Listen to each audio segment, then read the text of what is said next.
সখীরে বল কি উপায়? সখীরা বলল রাধে কাছে আয়। কি করলেন? সিঁদুর কপালে তিলক দিল, সিঁদুর মোছাইয়া, কোটি তটে বৃত ধরা পরানো আটিয়া, রাধার কোটি তটে বৃত ধরা পরানো আটিয়া। পিতবাস পরিয়ে দিলেন, সিঁদুর মুছে তিলক দিলেন। কৃষ্ণ কৃষ্ণ দেখতে হয়েছে বটে। রাধারানী বলল সখী, কৃষ্ণের কপালে মাথায় চূড়া থাকে, আমি কি করব? সখীগণ বলল রাধে আমরা তো আছি, তোর চিন্তা কি? কাছে আয় না। কি করলেন?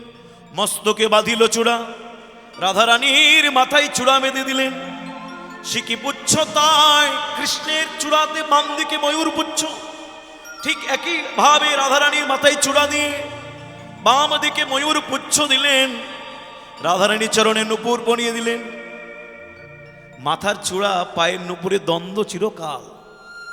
মাথার চূড়া বলেছিল নূপুর তুই পায়ে থাকিস নিচে থাকিস, তুই দুর্ভাগা, তোর কপাল মন্দ, তুই থাকিস নিচে, আর আমি চিরকাল থেকে কৃষ্ণের মাথায় থাকি, আমি ভাগ্যবান।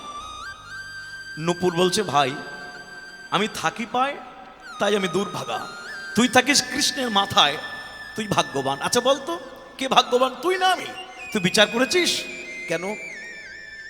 ত্রিজগৎ স্বর্গ মর্ত পাতাল, দেবতা ব্রহ্মা শিব ইন্দ্র বরুণ যম অগ্নি, ত্রিজগৎ শ্রীকৃষ্ণের মাথাটা চায় না চরণ চায়?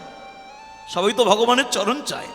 ত্রিজগৎ যার চরণ চায়, চূড়ানে আমি থাকি পায়, আমি থাকি পায় তাই তো পাই, আমি থাকি পায় তাই তো পাই, আমি থাকি পায় তাই তো পাই, আমি গোবিন্দ চরণ পাই।